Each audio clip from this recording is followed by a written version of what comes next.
Donald, welcome back to the program. Before the break, we were talking about, you said people are trying to have you run for the governorship of New York. Is that true?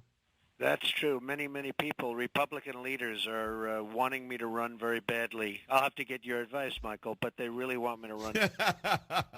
Don't look to me. I'm only a talk show host. Yeah, you'd be the perfect one. We have a tremendous group of people, and they're tremendous people, and they're very discouraged with what's going on in New York. We have the highest taxes in the nation, and the state... Well, let's talk about that. Is Cuomo vulnerable in any way? Doesn't he have very high approval ratings? Well, I think he probably don't. People don't know him very well, and I know him, very well. And I'm not going to speak badly about anybody at this point in time. But you look at what's going on with the state, and the state is people are leaving because of the taxes. The taxes. Yes. No, taxes are key. I don't care what people's politics are. You know better than I, Donald. You run in the trillionaire circles. You know that no matter how liberal people may be, at the end of the day, they don't want to pay the government any more money than they have to. Well, it's true. And, if you look at New York, it's number one. I mean, it's literally the highest taxed place in the whole nation. And that's a pretty bad thing to be running on. So, I don't know. I don't look at polls. I'm not looking at polls or anything. I'm just getting calls from so many people to do it. And then the other thing is, as you know, we'll see what happens in 14, and it's coming up very soon. It's amazing. 2 years ago, we were talking about the 14 elections. Right. Now, all of a sudden, they're practically upon us. Right. I think the Republicans, and I know you're not thrilled with the Republicans, but you're probably more thrilled with them than you are with the Democrats. The Republicans are going to do... Donald, I wouldn't use the word thrilled with regard to any political party. But people should understand that creating a third party is the end of America, because it'll only elect it's the end of America, because there'll be a Democrat socialist for sure in that case. Well, unless you create a third party where you have a very liberal person running, and that's not the worst thing. Look, Ralph Nader did, tremendous damage to Okay, so why don't you and I create a fake liberal third party and see if we could suck 10% of the Democrat votes away from them. Maybe there'd be a chance for America to recover. Yeah, if you have a liberal party that's created, Michael, I mean, that could be the opposite effect of what you're talking about. Ralph Nader did a tremendous disservice to Mr. Gore, let's face it. And well, thank God. We got to thank Ralph for something. So it can happen that way, too. We think in terms of a third party as being conservative and all, and maybe that's the more likely thing. But frankly, it can happen the other way also. Yeah, I never thought about that. So you want to talk for a minute about the Attorney General. What is he doing? Why is he bothering you? Hey, Michael, if you never thought about it, I am very proud of myself. I can tell you that. So go ahead. What was your question?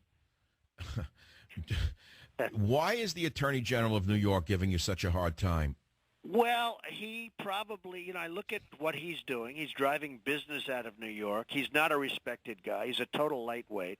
And he gets publicity by suing Trump.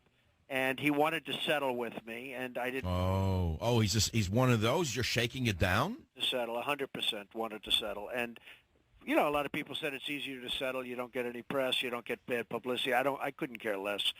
And I decided I didn't want to. And in the meantime, he's asking people for campaign contributions in my organization. He's asking for campaign contributions while he's trying to settle.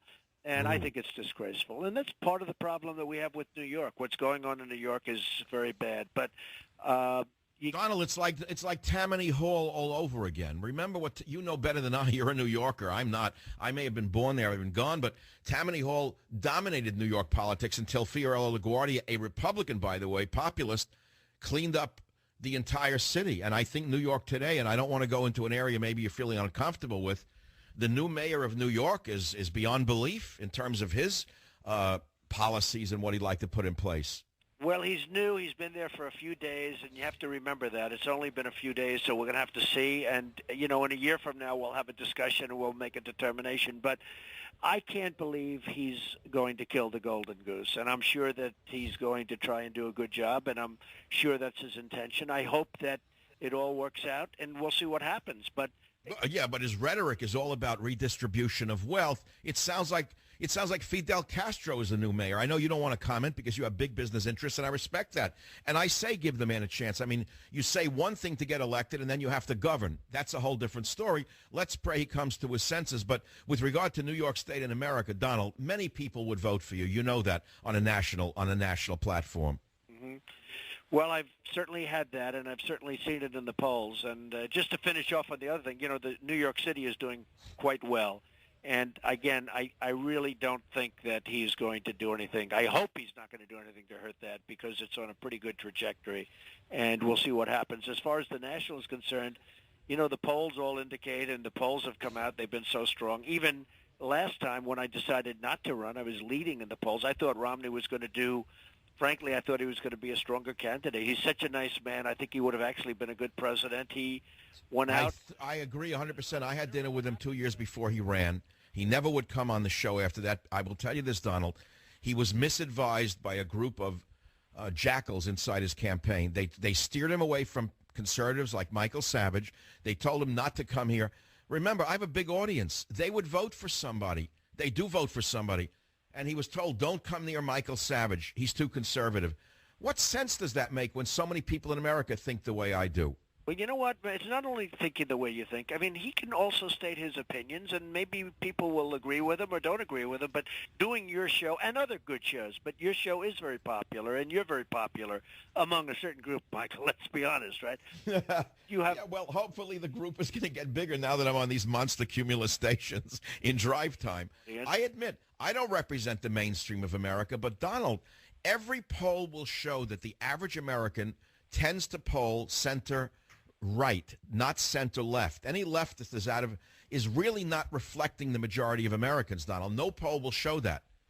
Well, nobody knows what happened to Mitt Romney because the end of that campaign was just so disastrous. The last two debates, and, a lot of people say they told him to be really nice. Well, he did well in the first debate, and then the last two debates, and the last debate in particular with Benghazi, where he's actually acknowledging that the president did the right thing. The whole thing was a disaster. And he won Donald, he won the first debate. Everyone thought that's it. He's going to win. And then all of a sudden he was like Joe Palooka taking a flop. It's like they told him to just be punched. This day, nobody understands what happened, and I certainly don't understand what happened. I thought he would have won. Anyway, I was leading in the polls, and I decided that I think he will, do a great job, and he'll run, and I don't know, his advisors were terrible. Somebody, they'd dress him up in a cowboy outfit and send him out to Walmart to buy stuff, and it just wasn't him.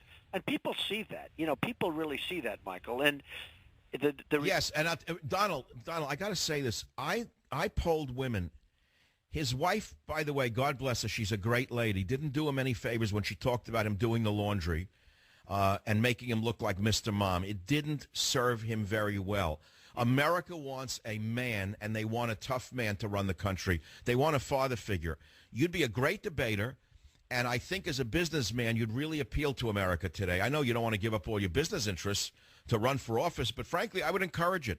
Well, I would encourage it. I would predict that you do very well. Well, the country is right now on a wrong path. It's on a wrong trajectory, and like almost never before. And something's got to happen. So we'll see what happens.